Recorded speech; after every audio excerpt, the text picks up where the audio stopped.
Okay. And then this is one of the things that you will experience when you meditate, because a lot of people think that, oh, I meditate, I should be, always peaceful, blissful, happy. It's not always the case. Sometimes actually it's normal. You know, when you, this is why. And I know I heard people say, oh, you don't meditate. Meditate will make you crazy. Meditation will make you crazy. Because of, in daily life, it's outside world, because we're always very busy with things. And then sometimes all these unresolved emotion, like for example, someone upset us, or we feel hurt, or disappointment. And sometimes because it's unpleasant, so we tend to run away, distract ourselves, into some people into shopping, some into,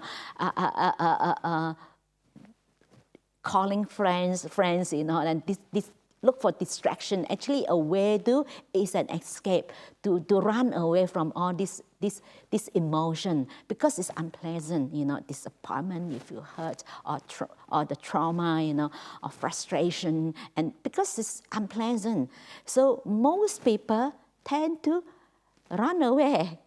You distract yourself. You try to some into alcohol, into drugs, into all sorts of way. But this is unskillful. So that's why when you meditate, because when your mind become peaceful, and all this unresolved emotion actually emerge. Actually is normal. You have to let it out, because the more you try to suppress it, actually, you are feeding it, you're getting worse. That's why you see people that just ended up killing someone over small little thing.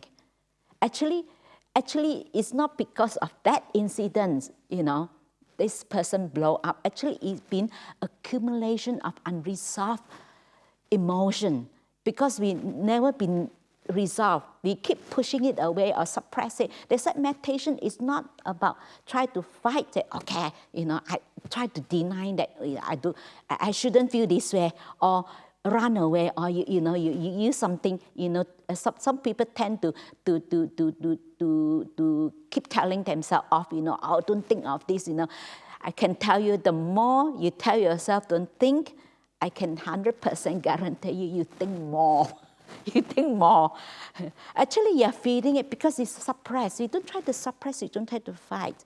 But that's why you need, your mind have to be stable enough to be able to see that. That's why in a monastery, if some people, they are not skilled, they are not experienced meditator, normally we don't allow them to spend too much time like in solitude, because sometimes that can be really overwhelming, because of all those, when you become peaceful, and all this, all these unresolved emotions, all this, because you haven't been dealt with, you've been suppressed, that can be really make you crazy. Some people gone through like almost like, like psychotic episode, and that's like, because your mind is not stable enough, not peaceful enough to deal with those emotions, because it's just like, it's just like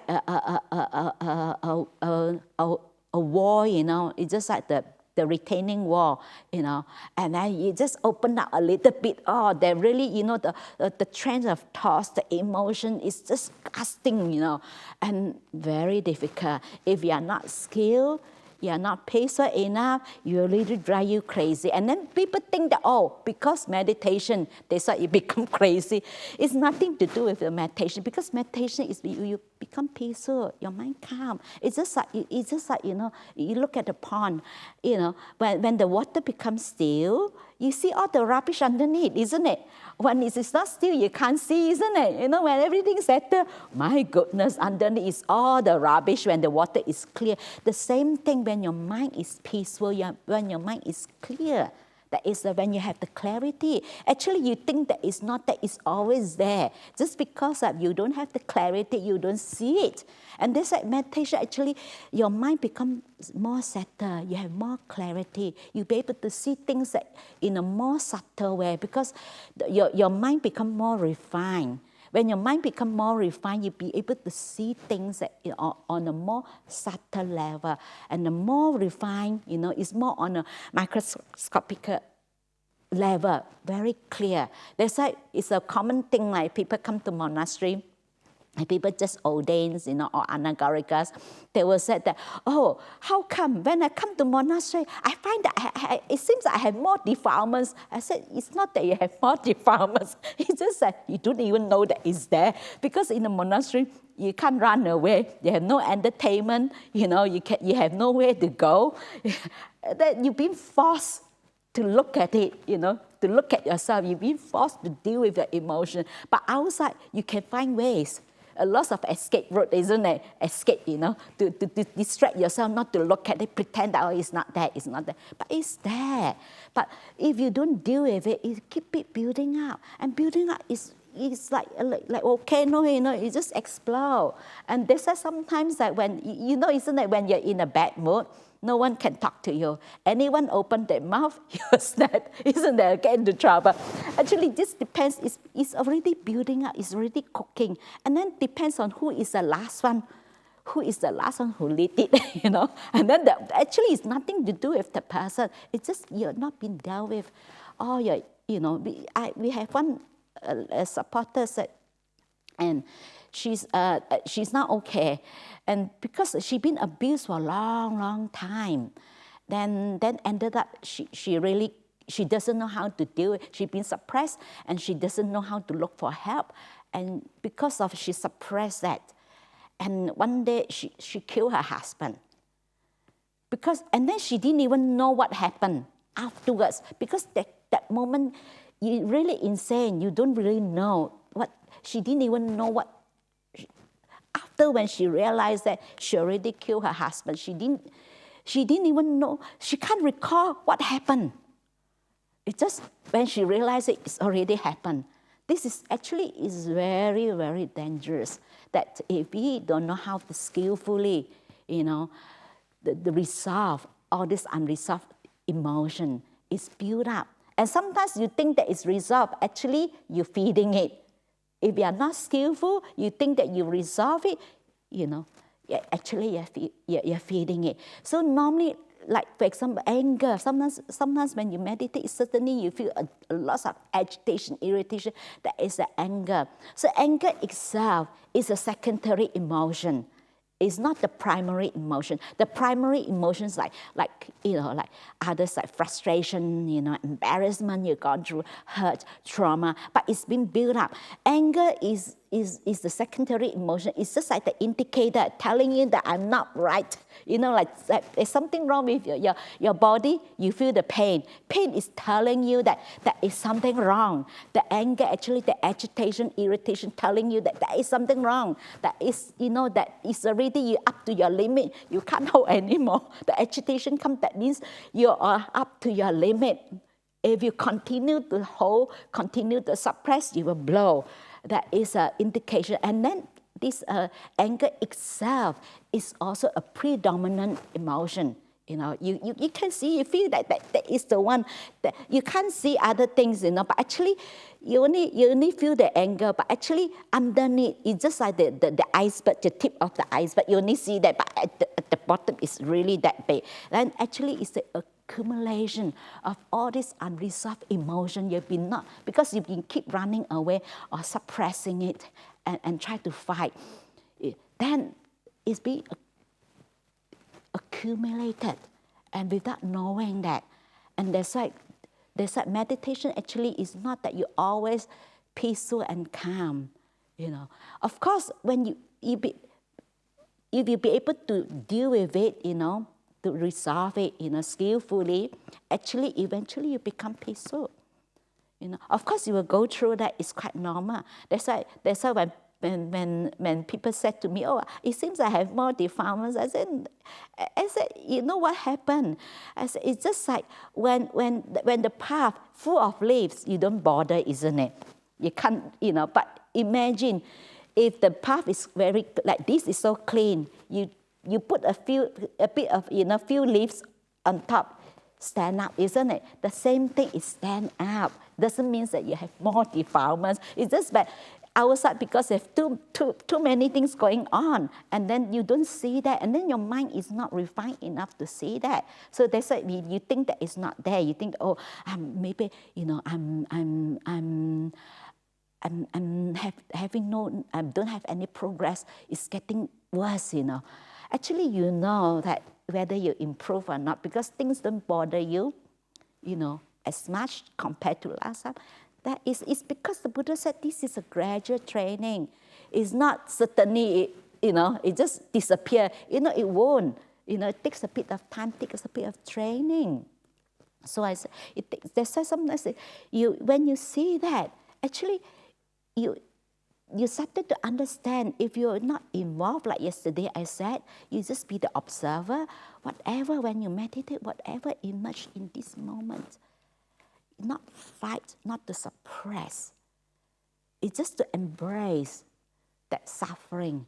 It's just like unconditional, like a mother, no matter how the children, it's still okay, it's still loving. But because our tendency is to try to get rid of anything that we don't like, unpleasant.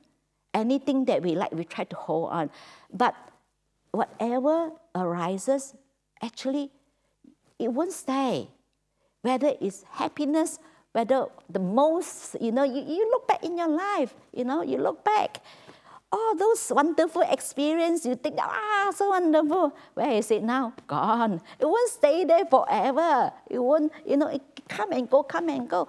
So when you realize that it's come and go, it's not going to stay, then then this is where you learn to let go. It's okay, it's no big deal, At the end of the day, whether it's pleasant or unpleasant, it's not going to stay anywhere. But we are the one, we create so much suffering for ourselves. We try to control, we try to manipulate, we try to think, this pleasant feeling, I want to make it stay. And then it go away faster. And then these, unpleasant feelings, I want it to go away, then it stay longer because you are feeding it. I remember someone said to me that, I'm going through a divorce, I've been, I can't stand because my mind keep thinking of my ex. I don't want to think of him. So she will occupy herself, she make herself so busy that she do whole day, she try to be as busy as she can so that she have no time to think of her ex. I tell you what happened, she think more, she told me. And I told her, it doesn't work that way. I said, never mind, next time you think of your ex, very interesting. Oh, I still think of him. Okay. It will go away immediately because the more you fight, the more it stays, isn't it? And we all have that experience, isn't it? I said, no, it's okay. I said, what a big deal if you think of him, isn't it? I said, okay, I still think of him. Very interesting. Actually, it's normal. You've been living with that person all these years. Of course, you think of that person is normal. It's not a crime, isn't it, to think of him. And it's just okay. Then if the moment is okay, actually, a lot of people think that letting go is trying to get rid of things.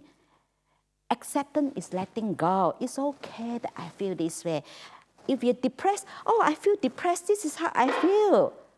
The moment you recognize, you acknowledge, you accept that, you forgive, actually it just subside. But the more you think, I shouldn't feel depressed, I shouldn't, it's like, we tend to identify that this is no good, this is bad because I experience this. I should be happy all the time. I should be peaceful all the time because I'm a meditator. I shouldn't feel that way. Actually, you create more suffering for yourself. The more you fight, actually, to be able to just be the observer, just not to control, is not easy. So you have to establish your mindfulness, establish your present moment awareness, and then you have to have strong mindfulness and also stillness. Your mind have to be peaceful and calm and stable enough not to get affected. That you need a bit of training. So then it's naturally, the more, when you develop your mind, your mindfulness is strong, and then you're very peaceful, you're very calm, and naturally you will not get affected. Naturally you're peaceful and calm, and it comes naturally. You can't make your mind peaceful. You can't make it happen. You have to put in the causes to understand that. But that's why most people find anger is very addictive. Sometimes you like to be angry because why? You feel more alive. I exist. This is come from the sense of self, And then also you feel because come from the sense of self that that the ego, you're feeding your ego. You feel the self-righteousness. I'm right.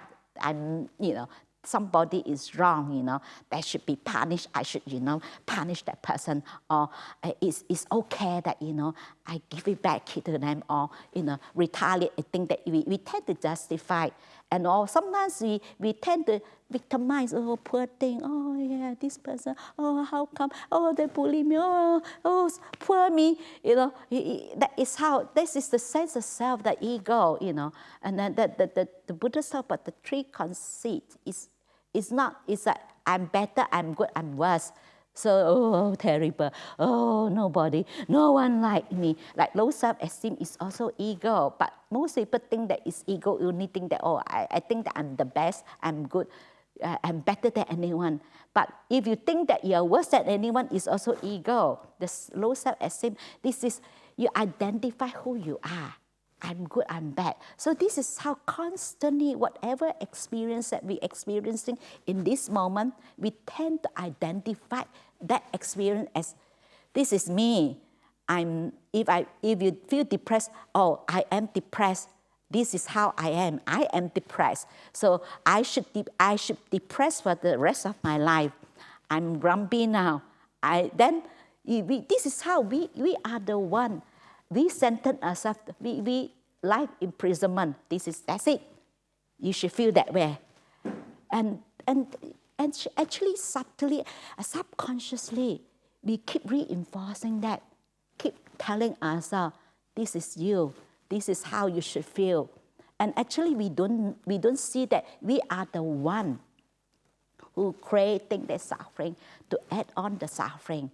So like the Buddha said, the wise one, the wise one, they just say, okay, yeah, it's painful. This is how I feel. And full stop. Like the foolish one, the Buddha said, when you're struck by an arrow, the foolish one will pick up another arrow and they keep popping themselves a few more times. And this is how you incur more suffering. The wise one, yeah, it's just painful and it stops, isn't it? That's it. And they say sometimes people find that they find anger addictive because they make them feel alive. You see, when someone angry, they're very strong, isn't it? Full of energy. Because if you rely, you develop the habit of being angry to feel that you exist, you feel alive, you feel you have the energy. It becomes a habit, and you get addicted to that. It's just like an addiction. When you develop into habit, it's just like an addiction. You know that it's not good, and you know that afterwards you suffer. It's like a borrowed energy. It's just like, and drain more energy. Afterwards you use up more. It's just like a borrowed energy. But you can't help it. When you develop the habit, it's just like a default setting. You can't help it. You just naturally, you just follow that. You just repeat that you just repeat the habit, that reaction again and again and again. So what happened? You repeat the same thing again. Do you have a different result? No, isn't it? You get the same result. Then by thinking, how come, then you don't see that actually you are the one who create that without knowing. And because it's very subtle, and then subconsciously we've been doing all this all the time throughout our life. That's why sometimes just recently I told someone, I was just giving a short Dharma reflection. I said, we tend to complicate our life. Life itself is so simple. It's very simple. You either get better or you get bitter. That's all, isn't it? But sometimes, you either get bitter or you get better. So sometimes, just whatever happened to us, whatever has been happened to us, you either accept it and to allow it to make you a better person, or you go on and on churning over again and again. Or someone, been rude to me, and then you go back, churning, thinking about it all day, all night. But the person who did that to you, being rude to you, don't even remember what they have done. And then you go on and on and on. And also, you cannot avoid, you cannot control what other people said to you. If people been rude to you, it's just reveal who that person is. It's not who you are. But because when we get into this habit, it's like an addiction. And also when you're getting, like the Buddha said, anger, when you get angry at others, it's just like you're drinking poison. You think that, I'm angry at you. Oh, they want to make that person feel bad. It's just like you're drinking poison, you think that the other person will die. No, you are the one who suffered. The more you think about it, how do you feel? You feel that emotion is very unpleasant and so much suffering. And it drains lots of mental energy. When you have no mental energy, how do you feel? Really down. Everything, not interested. Everything, not interested. And this is how you started to feel depressed, because of you use a lot of mental energy and worrying about, and I know someone told me that, I know that I'm a worrier, but I can't help it, I can't help it, because even though you know, but you cannot help it. That's why we say, old habit die hard. Actually it takes time. They said, first of all, you have to be able to develop clarity. They said, be able to see your underlying tendency, some of your habitual pattern, your mental habitual pattern that brings you suffering. But without a peaceful mind, without the clarity, if you are not mindful, you are unable to see. They said, first of all, you will develop, when you train your mind, you develop your mind become more peaceful, and you have more clarity, you'll be able to see that. Because then you'll be able to see, this really leading me to suffering. This really caused me, so much suffering because of I've been, reacting that way. I've been, causing myself more suffering without knowing that. They said that when we meditate, when we practice, actually we develop that clarity. So that's why sometimes if you be able to see certain habitual pattern or certain underlying tendency, things that you in the past you're unable to see, but you say, you started to see that you react to certain things or certain situation in a certain way. Then, actually you say sadhu, sadhu to yourself. Actually, it's very difficult to see our own defilements, our own mistakes. It's very easy to see others because it's too close. So whenever you see your own defilements, you say sadhu, sadhu. So you need to have the wisdom, the clarity to see your own defilements. There's someone said to me, that come and talk to me that, that tell me that, I'm an angry person, sometimes, then, sometimes I react this way. Then I told that person, I said, sadhu, sadhu, at least you know that you're an angry person. You're not trying to deny, So I said, at least you're wise to the extent. Like the Buddha said, a fool knows that he's a fool. He's still wise to the extent. If a fool thinks that he's wise, is indeed a fool. So I said, if you come and tell me that, I'm perfectly fine. I have no defilements. I tell you, I'm really worried about you. But you come and tell me, you see that, sadhu, sadhu. At least you know, that at least you see, like the Buddha said, wise to the extent. At least they say sometimes you need to have the clarity that is a wisdom, be able to see that. Because when your mind becomes more and more brighter, more clarity, you'll be able to see things in more and more subtle level. The more your mind becomes more and more refined, you can see things on a more subtle level. So the more you see, the more clarity you see, the easier you let go. So just like Ajahn said, you let go a little bit, you have a little bit of happiness. So you let go, because sometimes it's easy to say and done, let go, let go. We all can say that, isn't it? Can you do it?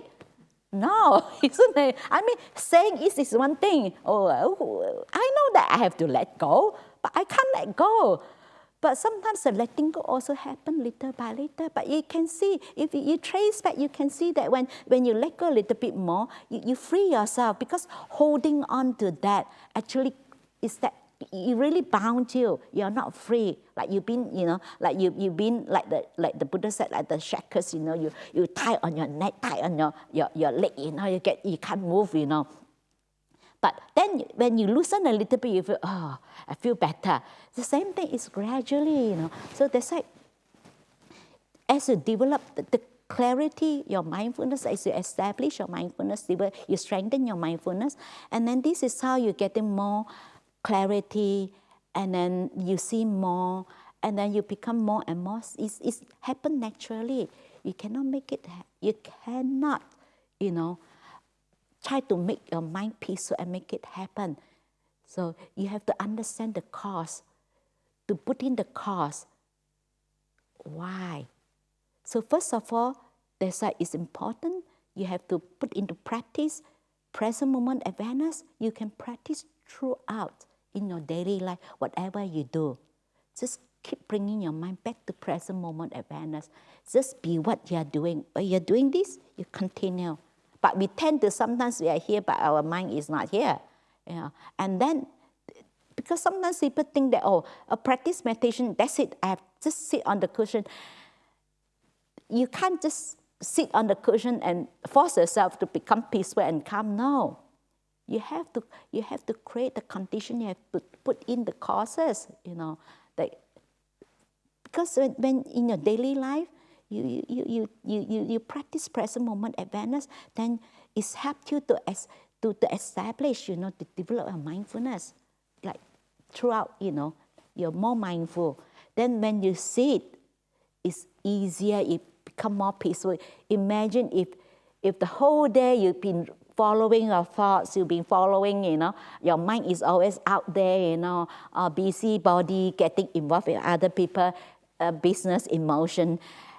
And then your mind is so busy, you think you can become peaceful when you sit down. No, you can't. So that's why you have to develop the habit, like make it like just naturally part of you. Of course, there are certain practice, is helped you to how to overcome anger. Like of course, mostly many people will recommend that, like practice metta, metta meditation, loving kindness meditation. So tomorrow we will have the loving kindness meditation. I will have the introduction and also the guided meditation. And also sometimes people think that, do Dharma reflection is good to help. But normally I always warn people, be careful with Dharma reflection. Sometimes that can be counterproductive if you don't know how to apply it, because especially when you are very emotional, when you're very angry, you try to contemplate, you try to reflect. You think you can really do it? Because the reflection and contemplation, your mind has to be somehow quite peaceful and calm. They say sometimes you can do that after your mind become more peaceful and calm. I remember I have someone a few years ago, she spent the 3 months reign in our monastery. And then she came for interview. She told me that she's always have problem with another person and getting very angry with that person and not in good term. Then she listening to Ajahn Brahm talks. That Ajahn Brahm said, don't water the weeds, water the plant. So whenever she's angry, she keep telling herself, don't water the weed, water the plant. She feel better. And she think that is working, okay? So actually is nothing wrong with that reflection. It's nothing wrong. It's like the medicine is like the doctor prescribed, the medicine is nothing wrong with the medicine. The how you apply, how you use it. But she didn't know actually subtly she been using that to suppress her anger. And then she kept doing that for a while. And one day, she really blew over a very small thing. And she told me she was really shocked. How come I get so angry? Like not really getting better, And she got very angry, actually thinks that it's really very small thing. And she was shocked that how come I get so angry. She really blow up, shouted at that person. And she said, she was so shocked, how come I get getting worse, I have more anger. Then she told me she realized actually she'd been used. I said, it's sadhu, at least you'll be able to see that she realized that actually she using this, don't water the weeds, water the plant. Actually, it's a way to suppress her emotion. So it's not really like just observe, looking at it. But I said, and I told her, normally when you're in that, that emotional, very emotional, and you're in that mode and that condition, I said, you can't do that. I said, I think the best things when you're very angry, you try to take 3 deep breaths. Actually, it gives you a little break, Okay. And then I said, then it's good that you go to feel how you feel, how your body reaction, how your body feels when you're very angry. So actually this helps you to take your mind away. Because normally when you're very angry, it's always followed by thoughts, isn't it? We were thinking about it, and then we're talking about it, and then go on and on and on. And then this helps you to go back to your body, stay with your body. Because body, just aware of the body sensation, your feelings, and to feel how you feel like when you're angry. Maybe you can feel that your chest is very tight, or you can feel that it's very difficult to breathe, it's so tight, your whole body, tense up. It's just okay. Bring your awareness, into your body. Just relax your body and just stay with your body. Of course, it's good that you can stay with that feelings, But sometimes it's very difficult, but especially your mindfulness is not strong enough, and also you're not peaceful enough. It's quite difficult to stay with that very strong, unpleasant feelings. So if you find that with the emotion, if you find that it's very difficult, so you go back to your body, feel your body, because when you have that emotion, actually it will manifest into your body. So next time when you feel anxieties, so usually I ask people, okay, next time you feel that when you have anxieties, try to feel your body, how you see what is your reaction towards that emotion. And people always come back to me, or sometimes they feel their stomach is really tight, and sometimes they feel that the chest is tight, sometimes that they feel the tension in the body. So I said, okay, you just feel that. And rather, because that is so, the emotion is so strong that actually your mind, if your mind is not strong enough, you get pulled in easily. So that's why you have to learn to develop your mindfulness through a causal object. Because bodily sensation, feelings is a causal object. Like some people try to force themselves. When they're angry, they try to meditate, they force themselves, focusing on the breath. Actually, if you are very angry, it's quite difficult to force yourself when you do that, it's also another way of suppressing. Because breath is a very subtle object. It's more subtle object. Your body feeling sensation is a causal object. So it's easier to go with the causal object than to a more refined object. Then after when you really, become peaceful, you calm down, when you feel less, you say angry, maybe it's not as angry, it's if you started to feel calm down. And you can do, like breathing exercise. It's just breathing in the anger, breathing out peace. When you recite that, breathing in anger, breathing out peace, or breathing in anxieties, breathing out peace. So when you recite that, it also gives you the psychologically imprint in your mind that it's okay that I feel that way. and you're making peace with that. It's okay, you make peace with that. You embrace that. So you breathing in, you embrace this unpleasant feelings. It's okay that I feel this way. Embrace that. And then you make peace with that. This is how you condition your mind. This is how you train your mind. You develop this habit of not fighting, not suppressing, but you learn, this is a way of, psychologically you brainwash telling yourself, it's okay, it's unpleasant, you embrace that, you do that, breathing in that unpleasant feelings, breathing out peace, and breathing in, breathing out peace. Actually, you can do it even sometimes outside, whether you're in your workplace, wherever you feel agitated and irritated, you just stop for, it's okay, you stop for, a few seconds. It doesn't take too long. Just take 3 deep breaths, breathing in, that when someone agitates you, you feel irritated, breathing in irritation, breathing out peace, breathing in. And actually, that is like stop you from following, to stop you that habit of following, because normally it's followed by thoughts, and you follow the trends of thoughts and you go on, and that's to help too. That's why some people think that, some people said to me that, they find that when they smoke, it's help them to calm themselves down. Actually, it's not the cigarette itself that really helping you to calm yourself down. Actually, it's because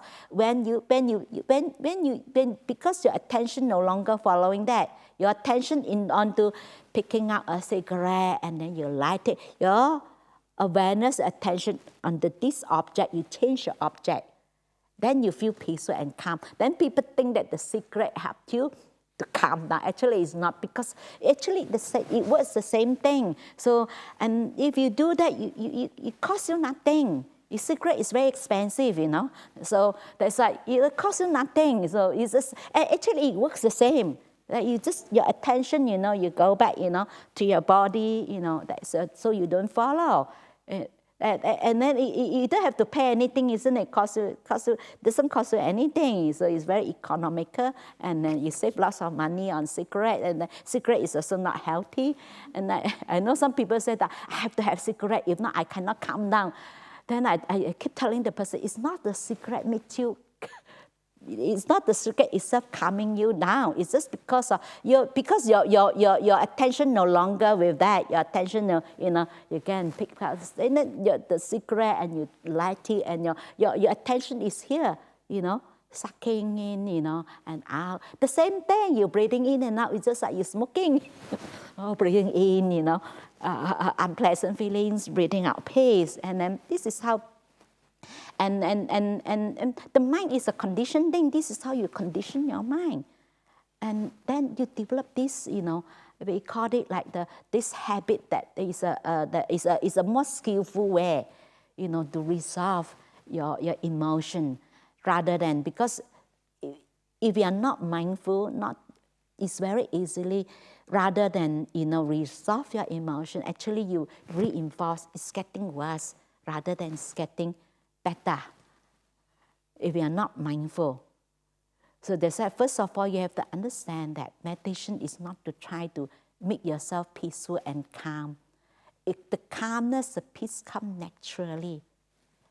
As you develop your mindfulness, you become more aware of that, and then then your mind have more clarity. So then you're not easily get affected. Your mind become very still, very peaceful.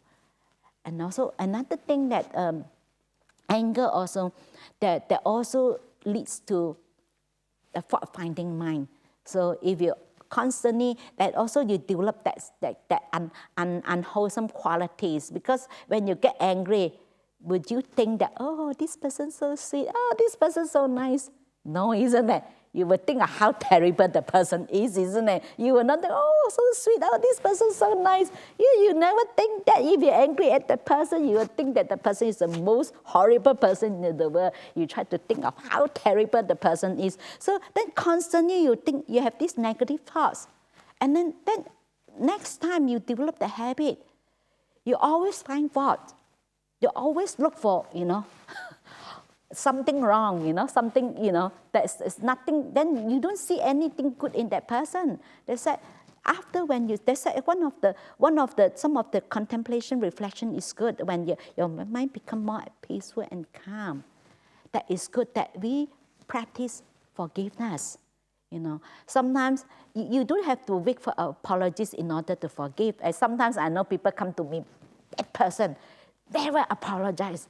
If they don't send the apologies, I'm not going to forgive them. You don't have to wait for that. Because actually, when you forgive others, actually you're being kind to yourself. Because if you go on and on, thinking how bad the person is, you're just harming yourself. Like the Buddha said, you're holding on a iron, hot iron ball, and you try to trade to others. Actually, you are the first one who burn your hand. That's why we don't see that actually we are harming ourselves much more than we think that we are going to punish that person. So we practice that. And then actually you need to develop that, to condition your mind in that way. And then naturally, when you do that, and actually it's naturally you always, look for something good in others. For example, when you become peace, when your mind calms down, then you start to practice, to look for something good in the person. Even I used to tell people, even the person being very nasty to you, said horrible things to you, been rude to you, you just, okay, at least this person is, honest to the extent that this person is not pretentious. At least this person didn't stab my back, At least, like some, rather than, you get what you see. At least, you're telling me, I'm getting what I see. At least the person right in front of you, they're not happy. They tell you they're not happy. They just, rather someone they're being so nice to you, so sweet, but then they stab your back. Then at least this person, they have good quality. And this is how you train your mind to look for things that is good in others. When you do that, actually you develop that quality as well. And this is, when you think of something that is positive, actually you condition yourself that way. And naturally you always look at something good. And then you can always, thank you. And then practice, gratitude. Thank you for giving me the opportunity to practice forgiveness. When you see that things that, when you turn it around, it's just like you either get bitter or you get better. So since damage already done, the person already said that, you can't do anything. So you might as well make use of that, to make use of that, to allow that to make you a better person. Okay, you see, okay, at least this person giving me the opportunity to practice forgiveness. And this, when you do that, actually it's helped you to develop those qualities. So we need to have this quality to support your meditation. You cannot just use willpower. That's why don't force yourself to sit many hours. Just sit effortlessly how long you can sit. It's the quality, it's not the quantity. Don't fight. I've seen people force themselves to sit for 3-4 hours and then get up, they're so angry. I see, so initially, wow, so admiring, wow, this person, wow, so peaceful. Wow, I was like, peaceful. 3 hours, come out, hitting on the mosquito, Mosquito, you can see very angry. So what's the point of the 3 hours, You're not really peaceful. Inside is not peaceful. You're fighting. So no, just peaceful, calm. Your mind wander off is okay, fine. Being kind to your mind is okay. I still love you. If you like to wander off, it's okay. I love you too. Please come back. It's okay. Like Ajahn used to say, the door of my heart, opening the door of my heart, is always for you. I always open the door of my heart to you. It's okay. You wander off, you're always welcome to come back. And this is how you develop that softness, not fight. I see many people ended up, after a while, they don't meditate. Because I said, why? They said, why I want to meditate? Because I don't want to torture myself. I don't want to, that meditation is, rather than become peaceful, you become more angry and then more upset and then in agony. I remember long time ago, I read about Ajahn Chah's story, and that really struck me. He said that when he was a young monk, he tried very hard. He tried to meditate many hours. He tried very hard until like still don't have peace of mind, And one day, he's really have enough, let go. Then he just enjoy. He just walking around in the bush, just relax. And then suddenly he realized, actually, I'm more peaceful when I'm not meditating. like last time Ajahn Brahm said about people to have the experiment, with people going for the spa and people go for meditation. See who is more relaxed and more peaceful. The people going to the spa is more peaceful. There's a lot of people tend to force themselves to focus on the breath. Breath is nothing. It's not so special. It's just breathing in the air in and air out. That's all. But people think that it's so special. They force themselves to, naturally just relax, and then you just naturally just aware, like the gatekeeper aware that, the breathing in and out. You just aware, just observe. That's all. You might wander off, it's fine. You can't focus, it's fine. At least you know how busy your mind is. Even you can't focus on your breath, you sit there observing yourself, that your wandering mind wander off all the time.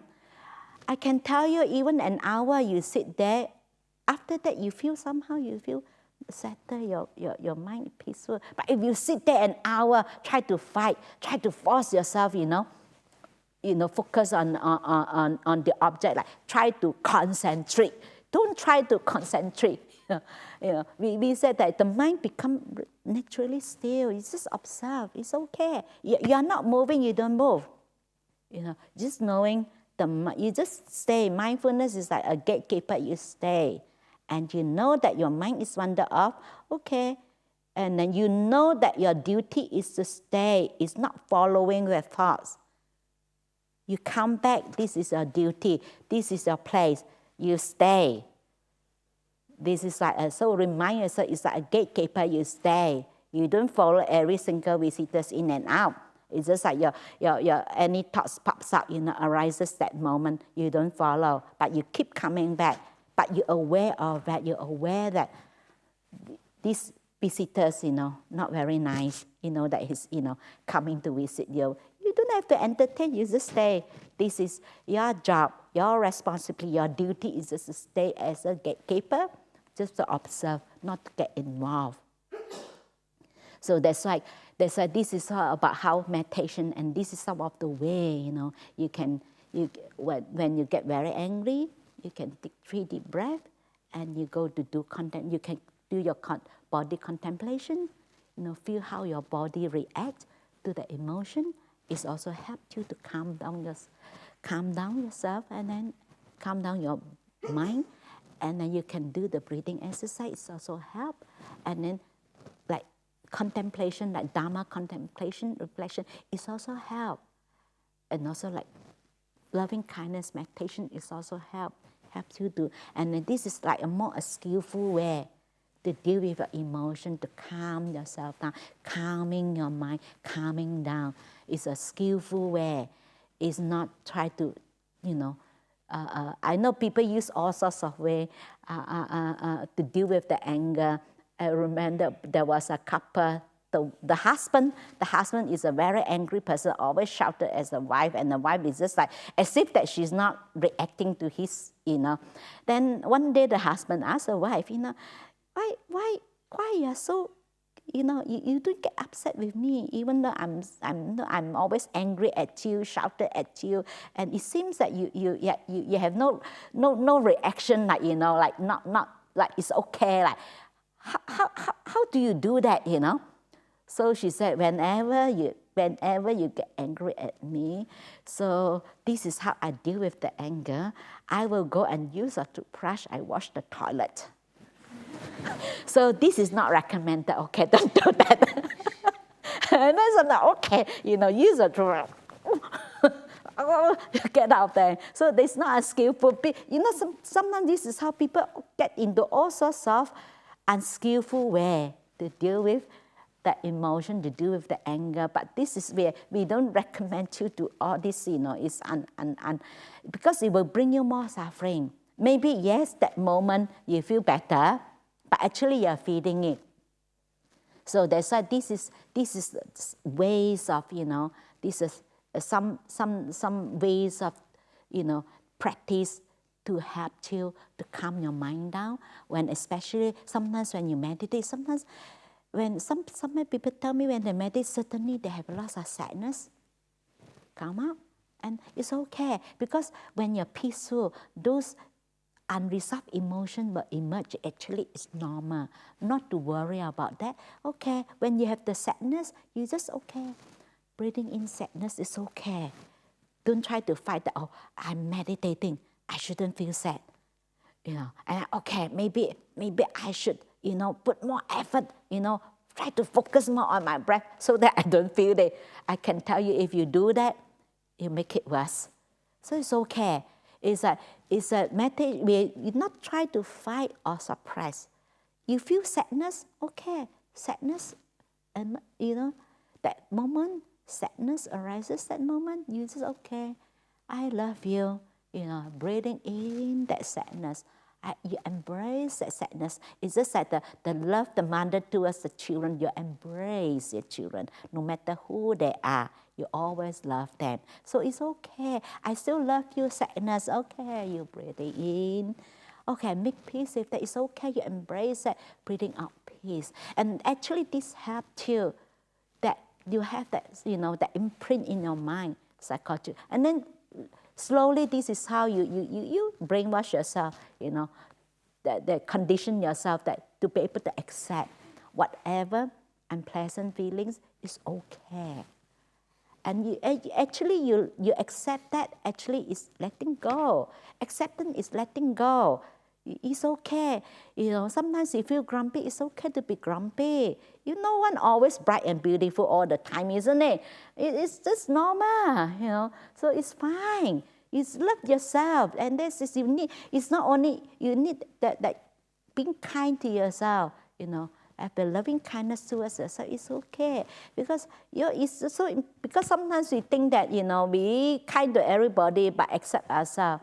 But the Buddha said, we are the one, yourself is the one who deserves your love much more than anyone else. They say, have more loving kindness towards yourself. And actually, when you have that loving kindness metta towards yourself, actually, it's helped you to soften your mind. It's also helped you to calm your mind down. When you're angry, how do you feel? It's, holding up, isn't it? So when you have that when you have that metta, the kindness towards yourself, actually it softens. This is how you soften, you're calming yourself, stroke yourself, okay, calm down. And this is a gentle way and a skillful way to calm your emotion, you calm that negative emotion, your anger. This is a skillful and gentle way of doing it. But most people, they just run away. But it's very easy to get distraction, into shopping. I know some people. I remember last time when I was in Singapore, this lady, and she told me her wardrobe, many dresses that is still, the price tag is still there. She never wore it before, but she just want to buy. Because when she go out shopping, she forget. She said this is her way of dealing her agitation and irritation. When she have this agitation, irritation, and she go shopping, then she feel better. So of course, you ended up buying all unnecessary things. But that is an unskillful way. So people get into all this unskillful way, and even people come to like self-harm, a way to relieve the emotion. Because when they harm themselves, when they cut themselves, because the tension is here. Because the mental suffering is more than the physical suffering. So when they focus on that, then they don't follow that, then they feel a relief, relief from that mental suffering. Then they get addicted to that, because each time when she do that, you feel relief. Then they got addicted to that, but this is not a skillful way. So that's why you see some people got into all weird stuff, and all, and unskillful action to resolve that emotion, but that bring you more suffering. It's not going to resolve. But through the practice, to develop your mind and to develop that clarity, that is a wisdom, the wiser you are, the happier you are. And it's come from the pure metta. It's come from your purity. It's naturally. When your mind is pure, you're naturally kind. You look at children, normally children, they're kind, isn't it? Because they're pure, the mind. Because the defilement itself really causes the suffering. So this is a whole path of practice. It's a path of purification. You purify your mind. So it's naturally, as you become purer and purer, it's naturally kind. You don't have to say, you don't have to wish that I be a kind person, good person. No, you're naturally. And also a kind person naturally is a wise person is naturally a kind person. It's natural. And a kind person is also naturally a wise person. And this is the result of the practice. So I offer this for your reflection and any questions or comments. Any questions or comments? Everybody happy? Or all the happy customers? Any questions or comments? No questions, no comments? Yes.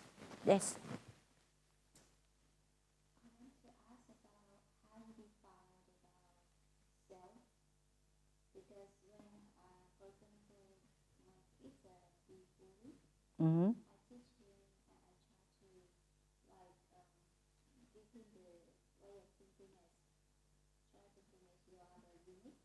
Mm-hmm. So you're special. Mm-hmm. So I try to build up his Mm-hmm. Mm-hmm. But when I do the meditation, is it a good way to just say to think that I am unique? Mm-hmm. How to define the self in Buddhism and meditation? Okay, so normally we don't like to identify myself as this, but we develop those qualities. For example, like the Buddha said, when they always give the advice to the monks and nuns, they said you only talk about the Dhamma, but you don't extol or to put someone down. If, for example, you only when you teach the Dhamma, you only speak about the Dhamma. For example, if someone keeping 5 precepts, we just said that okay, doing this, keeping precept, you bring you happiness, and because you're practicing non-harming, non-violent, and you look at it that way, to develop that quality that's free you from suffering. And we don't say that, oh, you are a good person because you're keeping 5 precepts. Oh, though they are not good, keeping it, they're baddie, they're bad, you are goodie. So then you are not speaking the Dhamma. So you're only speaking of Dhamma that you do this is the result of getting this. And sometimes when we do reflection, we are not identify ourselves with that, but we seeing that. That's why you require that you have to have a bit of clarity to recognize that certain qualities in you. It's not to identify yourself with that quality. So me, I'm better, I'm good. For example, I have someone I met when I was in Thailand, and she identified herself like very helpful, very kind. But of course, when then she's wow, she's very really go out the way, like almost like knocking on people's door. Hey, you need help, Of course, she come back to me. She complained. She said, I'm not being appreciated. I've been trying to be helpful, kind, and people just not happy with me. Then I told her, I said, it's okay being kind. It's okay being helpful. The problem is you identify yourself. You've been attached to being kind. That is the problem. I said, it's okay. I said, if people come, and ask you for help, you give you all you got, full attention to help that person, but you don't go and knock on people's door, you need help. Sometimes people think that you even irritate people much more. I don't, sometimes, hey, you come and disturb me, And then that's why she says that she's not being appreciated. So the problem is that we recognize certain qualities that bring us happiness, but not to identify that, I'm like kind person, I'm good person. Because I have the experience when I was a lay person. I find it very difficult to say no to people. Even I'm very helpful, try to help everybody, Of course, when you do that, my plate is really full. And sometimes it's too much for me. But when people come to me and ask help, I find it, actually, I really can't do it anymore. But I'm struggling. I want to say no, but eventually I said yes. And I know that I saw that, it caused me more suffering. And then I realized that is how I identify myself. And I want to be liked. Because I don't want, like, if I said no to others, then they might think that, that they may not like me. So we try to please others, And this is how most people, we live half of our life pleasing others. Another half of our lives going through all the emotion, all the anxieties, caused by others, and then don't have a moment of peace. So, and then you just seeing these qualities in you to appreciate that. But it's not identified, this is me. Because when you identify this is me, that is the attachment of being this person. And then there is attachment, actually, like this person, because she attached, like myself, I identify I'm a kind person, then I can't say no to others. And then it's also come from the ego. So that is the difference, you know what I mean? Like the Buddhists always said that the Buddhists encourage us to really to appreciate ourselves when we do something good. Then we just remember, I have done this. Oh, this is how I feel. Like you do something, you be of service, you help someone, and then you feel you have a lot of joy and happiness. So then you understand that this quality.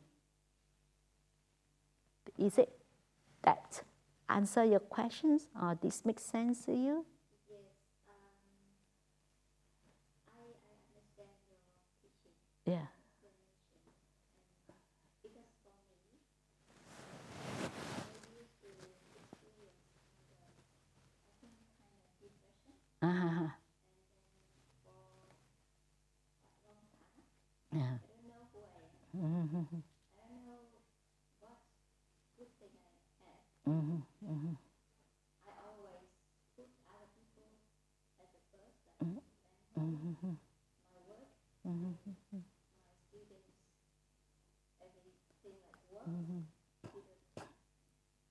I am the Yeah. last one. Yeah. Okay. And so when one day someone asked me, what is your dream? Mm-hmm. I said, I don't know what they are. I don't know who I am. Yeah. And so when I come to practice and meditation, luckily a friend, she took me Okay. to Jhana. Yeah. Yeah. Mm-hmm. Mm-hmm. I know about Mm. this meditation. Yeah. And then when I listen to a lot of teaching Mm-hmm. by Hasapanna Mm-hmm. on the YouTube and come to the Dhamma, Mm-hmm. Mm-hmm. listen to you, and Mm-hmm. I realize that actually I am also a special person and have a lot of things Mm-hmm. that I can contribute to Mm-hmm. just because I forgot myself.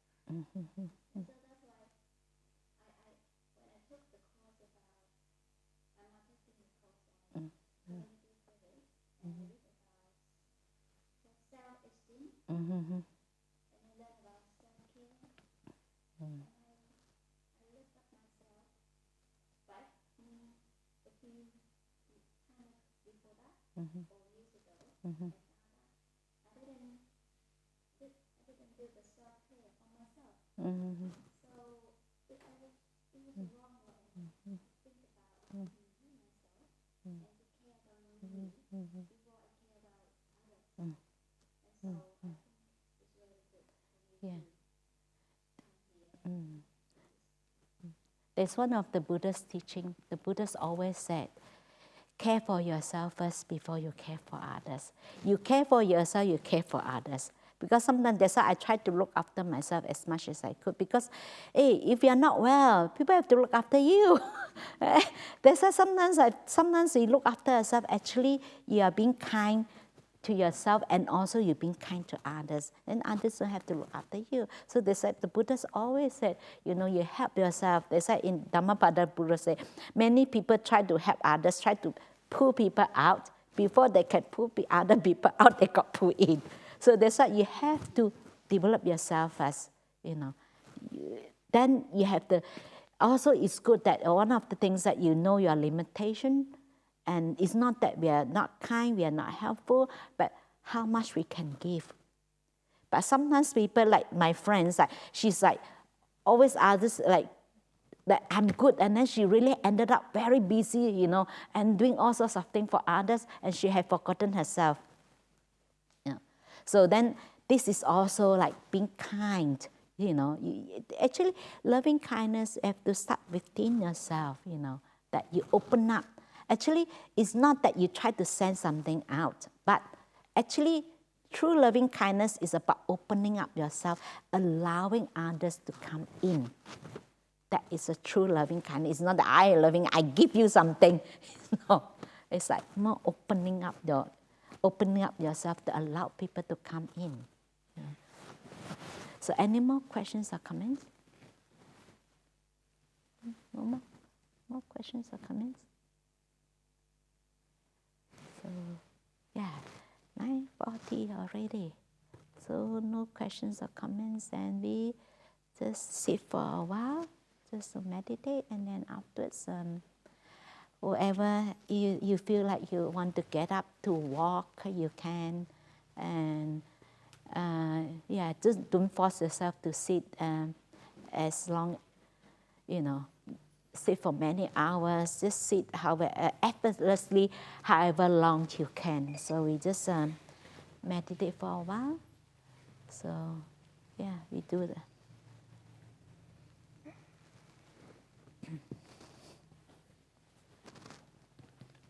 What time it is? 11, isn't it? What time is lunch?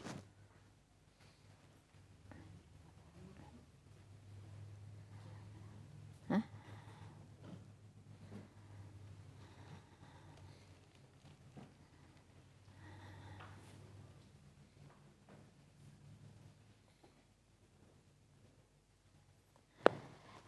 I make it 10:30.